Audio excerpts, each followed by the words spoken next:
Well, hi, everyone. Welcome to this week's episode of Certified Forgotten. We're still your horror podcast that talks about films with 10 or fewer reviews on Rotten Tomatoes, except sometimes we're going to talk about a new release. And instead of getting an amazing guest and a 1 hour long episode, you're going to get 30 minutes of just Donato and myself.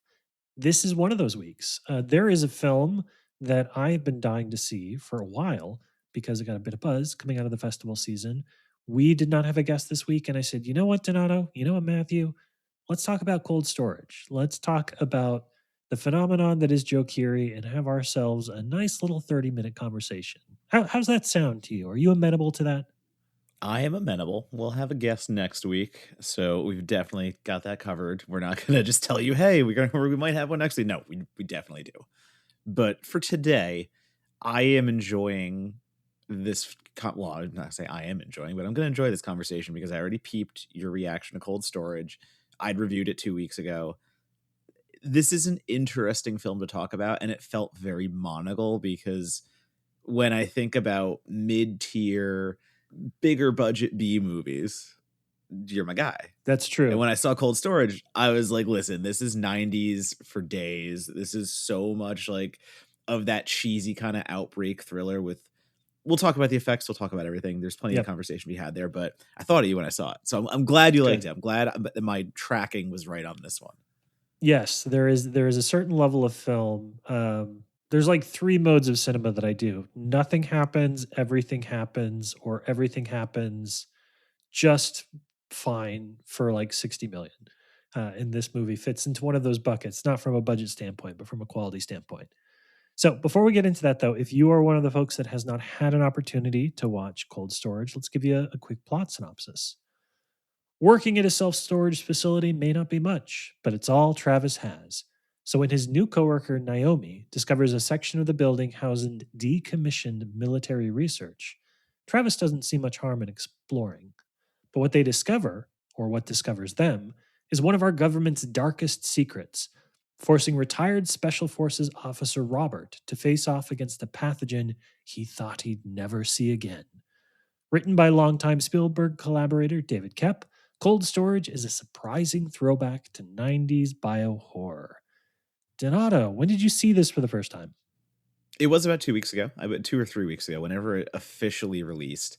And, it didn't have the biggest release. It wasn't a major studio blockbuster, but it was something that was on my radar, obviously, because of Kep alone. I mean, he's adapting his own novel, which is very fun. Like, he Mm-hmm. wrote the screenplay based on a novel that friends of the show, Meg Navarro, Rob Hunter, when they both came to me after I said I'd seen it, they're like, "Oh man, like the book is so good," and the book I can't come from the perspective of what is the same and what was altered in the movie to book conversation, but I can say that they both loved the book, and I think we're both happy with the way that it ended up being. So my enjoyment is purely entertainment of the cinematic value, and I had stupid fun with this. I don't mean the movie itself is dunderheaded and brain dead, but when I say the 90s, I think of a certain mode of horror that didn't really care about much and just wanted to kind of have a good time and was throwing concepts at the wall. And Cold Storage to me feels akin to anything in that nature. It's an outbreak thriller, it's body horror, it's creature feature, it's a lot of gross vomitron effects and whatnot. Mm-hmm. They're playing with silliness here. And quite frankly, it's the kind of silly that Joe Keery plays right into. Georgina Campbell is great as well. But most of all, I think Liam Neeson is funnier here than he was in the Naked Gun remake. Yes. Yeah, I'm going to give you credit for that. I think that's very true. Not a knock on the Naked Gun remake, which is pretty funny, but he is funnier when he's not being funny. And it's a very delicate calibration. You go too far in one direction, it's shtick. You go too far in the other direction, it's the gray, which is not meant to be a comedy at all. And I think that this version of Liam Neeson is calibrated just right. But yeah, when I was watching this film, it's might be a strange comparison, but the thing that came to mind was Deep Rising, the Treat Williams vehicle from 1998, and I mean that in the sense that we talk about horror comedies all the time on the show, and I think that any hybrid genre horror film these days, anything that even dabbles in comedy, feels like it needs to be a horror comedy. It sacrifices the horror elements and says, I'm going to be funny and scary at the same time. Whether it does that effectively or not, that's for folks like us to hash out on podcasts like this. But what I do think is that most of the movies are like, okay, we have to be both. We have to be funny and we have to be a scary movie. And what I admired the most about Cold Storage is it has jokes. There's a couple of bits in the movie that made me laugh. And especially in the early going, it leans a little bit more into, oh, this is just going to be one of those like lightly scripted, jokey kind of things. Joe Keery's going to do his Joe Keery thing. This is a totally different Joe Keery than you've ever seen. He's fucking straight as hell in this. But it's not a horror comedy. It's just a horror movie. It's an action horror and it has jokes. And that is part of what, even more than the notion of like people versus pathogen or people versus biohorror, that idea that you're going to make an action horror movie that will have jokes but isn't trying to be a horror comedy. I mean, my mind went to Deep Rising. Deep Rising is an action horror movie that has jokes, that has a supporting comedic character, but it's not trying to be funny. It just has funny bits in it. And there's an element, I think the thing that you saw me post on Blue Sky after I watched the movie is it has confidence in its own material. It doesn't undercut itself by being like, this is all kind of dumb, right? The way like that millennial mentality of filmmaking, which is where if you wink to the audience, then if you're bad, it's cool because you were in on it, and if you're good, it's cool because you were in on it. So you're always in on it, so you can never be the butt of the joke. No, Cold Storage is just like we're just playing it straight, and maybe we're bad, maybe we're good, but hey, at least we're going to be sincere in what we put together. And it keeps it contained, which is very I think it's fun to me, the setting being this high luxury storage facility based on sorry, that was purchased and turned into a storage facility because it was once a military facility, and that is where this pathogen, this fungus that breaks out, is stored. Like, just the concept itself is goofy as all hell, that Yeah, basically someone spirit Halloweened a military base and they left behind a deadly fungus that wants to, kill us all. So off the bat, crazy concept. But again, that's where it feels very 90s, and it feels very, I think Deep Rising is a great comp because there's so much confidence in that movie. Deep Blue Sea, even like A House on Haunted Hill, the remake, there's so much bravado and just there's so much force put into a film that other directors would just kind of write off and just cash in, and yeah, crazy for crazy's sake. But this is crazy for entertainment's sake. This is crazy for exploration's sake, almost in a way. And it's that nice kind of throwback, I don't give a shit horror that we don't get all the time because we're still kind of in that, trauma is horror mentality, as much as we're breaking away and trying to find the next big thing. We're still seeing movies that are trying to recapture what Relic and Hereditary did so long ago. yep, So to get something that had me grinning with a big dumb grin, because not only is this the outbreak thriller we talked about, but there's some fun little romantic comedy elements here between yep, Kiri and Campbell. They're playing guards who couldn't be the opposite personalities. Kiri's this once was incarcerated and trying to live a straight edge life and trying to keep his job, and Georgina Campbell's the single mother who's just wants more excitement. So their banter especially, I think, works really well. And then you throw in Liam Neeson as the grizzled veteran who once came in contact with this fungus and knows how bad it is, but no one will listen to him. And of course, his commander is Richard Brake, the sleaziest person that could ever sleaze. And he's playing the correct. corrupt captain. So it's also perfectly cast and on the nose in the right way. But I'll say Deep Rising one more time because you watch that back now and those effects are kind of rough. And I think one of the things that Cold Storage could have used a little more of was budget and timing for the digital effects. Although I say this, but I was talking to Drew Taylor at the Wrap and about Cold Storage, and he's like, "Oh, like I actually thought the digital was really well done." Like he mentioned the studio who did it, and a lot of confidence in them. But there's some material here with wildlife, and obviously for PETA reasons and good reasons, it's all digital. It's we're not going to mess around with animals here, but there's a fungal deer, let's say, that I don't think work particularly well for me. Correct. Yeah. Yeah, and this is I didn't do a deep dive into the film's budget, but when a film's budget is not readily available, right? When that's not like a blue link on their Wikipedia page, you know that you're not dealing with a production company that had limitless resources for their project. So I tend to be, it does have a lot of CGI in terms of some of the animals and the creatures. There's an extended like 90-second sequence which is shot from the point of view of a cockroach, which actually works pretty well. It's a pretty fun little bit. I like that one as well. So I think that it walks this fine line. And again, it's the idea of they're not trying to insulate themselves against criticisms of their budget. They're like we're going to have a zombie fungal deer that blows up, right? That is going to be a thing that we do, and we're not going to do that in any other way other than what we think is the best way to do that. So if it looks good, great. If it doesn't work for you, then we left it all on the table. Sincerity, authenticity being kind of the overarching themes of Cold Storage, which is just a crazy place to end up while you're watching the movie, to be like, oh yeah, sincerity is going to be the thing that I walk away thinking a lot about. But I'm gonna make another comp here. I think that this is, and people can agree or disagree with this. I think this is a better version of a House of Dynamite. House of Dynamite is a very somewhat smart idea of how government responds to crisis, and I like what Cold Storage is doing in terms of like the base level jokes about monsters and creatures and pathogens and blah blah blah.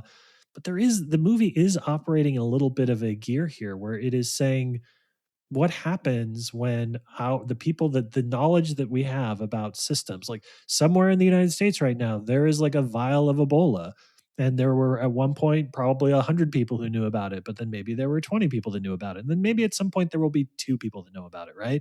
The film is playing with that idea of, you know incompetence over time, and the folks that remember how things used to be. I think that Liam Neeson's great in this, but I also think that Leslie Manville might be the best character in the film. And so there is a little bit of satirical teeth to this. The idea that we're losing something by sidelining expertise, and that we're paving paradise and putting in a parking lot, to quote, some probably some famous song. I don't know exactly which one it is, but that there is that in the movie too. It is this idea that like we are damning ourselves by not remembering things that used to be important, that used to have resources and attention given to it. Especially in Trump's America, that does feel like it's not a bad message, a bad metaphor to be playing with. Yeah, I mean, the first comp I made in my review was The Return of Living Dead, and that is clearly one-on-one because of the governmental satire and the idea that in The Return of Living Dead, you are getting the other side the whole time, where the military officer is trying to figure out where the tank is and how to contain it and all this stuff, and you're getting all that conversation behind the scenes. So the chaos is unfolding, but at the same time you're getting that satire of morons wearing medals and puffing their chests, having no idea how to handle the scenario. So I 100%, I think that's one of the film's good qualities. I also get this weird I used to watch the movie Evolution with Duchovny and Oh Orlando yeah, yeah, Jones yeah, yeah, yeah. so much, and That is the least surprising bit of lore you've ever dropped on me, by the way. The idea that you were like quietly obsessed with evolution is the least fucking surprising thing you could have ever said. that's a stupid movie. Like that's an actual but Sure. still, I think about it in the way of how it deals with aliens and stuff like that, and the approach to it, and it's goofier. Again, Cold Storage isn't outright goofy, but I think Evolution, I saw a little bit of that DNA in there. But then you get to the gore aspects, and digital aside, there's some really fun moments here where it's playing with grossness and ickiness, and there are some upchuck effects, a lot of Left for Dead bloater kind of action. If you've Yeah. ever played the Yes. video game, it's Great real, call. like really, it's a 1-for-1 comparison in those moments. But then some also really good as the people are getting fungal zombied, whatever you want to call it, last for us, whatever that is. There's some nasty, nasty kind of effects used to turn them into these slimy creatures, and the way that it starts to corrode, and the way that it rots the flesh, and the way that these people start shambling. I really had a lot of fun with the infection aspect of it and how things go from there, and people's bodies, what happens to them when they die in that state. It gets pretty unexpectedly in your face. Yuck yuck. Yeah, it does. And I don't have as tolerance isn't even the right word, right? If that's the only card you had to play, you get to play that for so long before I kind of check out on your movie, which is why I tend not to gravitate towards gross out humor and things of that nature. But I will give them credit here. This is a it is a like I found myself over the course of the film thinking about people's proximity to fungus in the movie, which is a really good sign. When you were thinking about like the in-world physical logistics of characters and whether or not they're close to getting infected, sometimes you just don't care. You're like, whatever, movie math, like, oh, he now he's infected. But in this film, they did a good job of creating something that was believable and creepy enough that I was sort of like, how close is he? Like, should I be worried? Like, would it spread? Those kind of like fact checking in your head the logistics of a pathogen in a film complementary versus fact checking the logistics of a pathogen like derogatory when you're watching something. I was kind of enamored with the particular flavor of horror, and I think that Bacon's presence in the beginning of the film, that entire cold open of Cold Storage that they do, where her character is the researcher that discovers the nature of the fungus and is able to let the rest of the team understand what it is they're dealing with. That's a super effective cold open. I like that one a lot. Yeah, and playing Dr. Hero, if you didn't understand the wink wink nature. Like literally her first name, Dr. Hero Martins, I think is the full name. But again, the winks are there. When Koepp wrote this, he knew what he was doing, and he knew the sandbox he wanted to play in, and the tropes he wanted to exploit. And I think there is an exploitation of tropes going on that you wouldn't perceive in normal ways. And, again, going against the convention of what films kind of look like in the grand scape right now. But all that to say, like it comes down to the characters for me. Even discussing all this stuff is Yeah. one thing, but the way that Leslie Manville, great call out too. Like, we have two teams, the rookies and the veterans, and the way Liam Neeson interacts with his counterpart, and she's the one that is maybe even more in touch than he is with what's going on, and a little more, I don't know, just like effective. Let's say he's the macho guy. He's the one that grabs the gun and is going to go on site, and I'm the one who has to do this. But it's her who's kind of like got the brains and makes things happen. I kind of love that aspect of it. But Campbell and Kiri, just to return to them, I think the way they're able to balance a lively chemistry that has the butting of heads when you need it to be, but also those cutesy moments where you can see them growing closer together. Like shoehorning a romantic angle here feels or sounds like it could feel forced, but the way that I cared about both these characters making it out together by the end, that goes back to being a testament to the film itself. Like that goes back to well told stories and the way that they can make you believe things that otherwise, in horror, it's hard to be like, well, how'd they do this? How'd they do that? It's a horror movie. Why do they care about this? Why are they Yeah. taking time to schmooze and stuff like that? It's always a valid question, but the answer when it ends up being, oh, because that's what the writer wanted and they had a full complete arc written out in their head and they knew how to get there. That's the good stuff. And, Yep. shocking that Koepp did that. Yeah, there's an element. It's a strange word to use, a strange film to describe in some of these terms. But there's a classical element to cold storage, and by classical I mean it is an older form. And I think it's not an accident that David Koepp is in his 60s, that Johnny Campbell, the director, is in his 50s. This is made by folks that have been around the industry, have done things in multiple generations and iterations of what Hollywood looks like. And it feels again complimentary. It feels like an older film. It feels structured like an older film. There is narrative payoff. There is narrative stakes. It is scripted. The characters aren't just riffing. You're not just giving loosely scripted moments to your Paul Rudd allegory and like letting him, find dialogue in the moment. It's the bar is below the earth when it comes to how much I enjoy scripted dialogue in horror and horror comedies these days, or in any flavor of movie.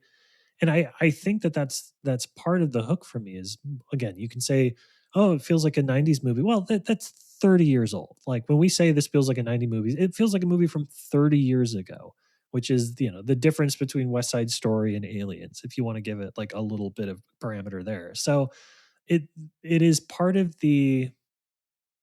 I hope that this is more of the structure that folks are going to hearken to when it comes to making horror movies. I appreciate the recency bias. I like the fact that we've spent the last 10 years kind of exploring these influential horror films of the mid 10s.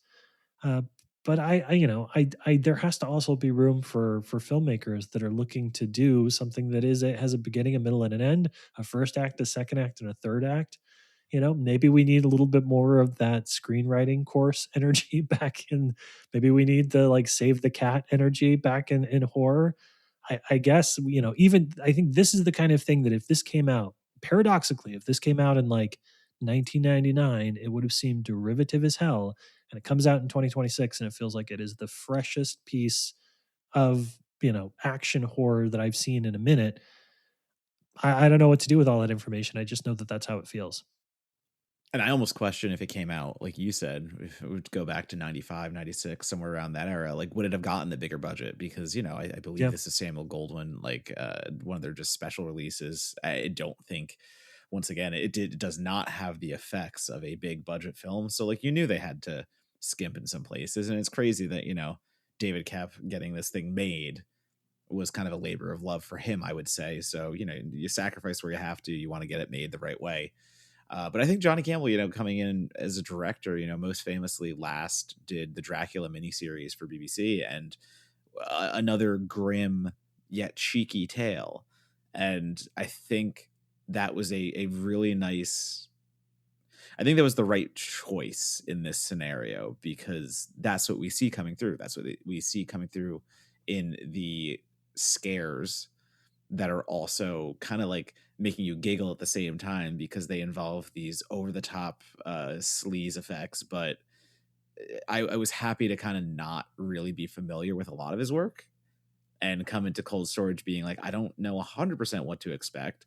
And then to realize, oh, okay, Dracula. Okay. And see a few things and you can see it coming through. And I know that's insane to compare this to a Dracula adaptation, but Oh, sure. in tone, it actually does match. Again, if you're looking at for something that is both high in stakes, but maybe lower in severity, where I shouldn't even say that because the severity's here. The deaths are brutal. There's Yeah. a ex-boyfriend character or ex-husband character that really goes through it. And Yep. God bless to that actor because holy shit, does that get real nasty and gnarly. Yeah, that line. I just want to throw up in your mouth. I was like, that's good stuff. Good job, David Koepp. I'm pleased to know you right now. Yeah, I think you're right. I think that there is, and Johnny Campbell hasn't done a ton. He's been mostly a television director. Not that there's anything wrong with that. It's just exciting to watch people move between the mediums. I always love seeing filmmakers move to television. I always love seeing television directors move to film because I feel like you get a different flavor, a different side of what they're about. But can I do a quick tangent? Can I compare this to something else and kind of give you a feel of where my mind's at with this? Um, this week, as we're recording this episode, Cold Storage is in very few theaters now. It feels like, but if you get an opportunity to see it, you should. It's, I think, recommended by both of us.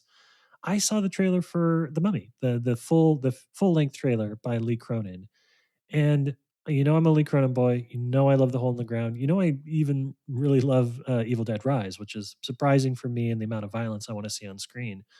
But I was just struck by how much that takes a concept that should be one thing and makes it work in the kind of the modern mode of horror. Again, it's just a trailer, so it's not giving anything away. And the movie could be very different than what we teased there. But the Universal Monsters movies, and you brought up Dracula, which made me think of this. A lot of the new generation of that feels like it's very 2010s, more than it is a Universal Monster movie. It is a creature, and it is body horror with a flavor of trauma, with a little bit of like low budget natural lighting kind of aesthetics that each of these are going for. And I think that I feel that disconnect, at least with The Mummy, which should be a very gothic and sweeping and, potentially drawing inspiration from historical artwork and historical iconography. It struck me as a choice that I might not personally resonate with, the way that the trailer presents the film. And I bring it back to Cold Storage because I think that's something about just the overall brightness of the movie too, and the production design, and the fact that it really only has like 8 actors and it can get away with that because of the story that it's telling. I felt a an alignment between the story and the storytelling in Cold Storage that I sometimes feel like I am fighting when I watch a lot of modern horror, because they are telling a story that is not being told in the best way to highlight whatever that kernel of an idea is, because they're basically saying this has to be a Hereditary, like it has to be moody and dark, and it has to be trauma filled, and it has to have extreme body horror. Again, the idea of the mummy, the like skin falling off, and the nails through flesh and things like that. It's good to see something that understands how to bring the various pieces of itself into alignment. Cold Storage does that. It's not a great film. Like, I'm not going to say that this is probably going to be one of my favorite horror films of the year, but it is. I will go back to saying it is sincere. It knows what types of movie it wants to be, and it has everything flow in service of the stories and the characters. And so there wasn't a point at which I was like, "Oh, this is going too much down a road where it wants to be one thing, even though that's not really what's going to work for it." It was always well aligned, and I appreciated that. Yeah, well aligned in a way that, well, I mean, like, going back to the Mummy, hilariously that you brought it up. I too was kind of stricken by.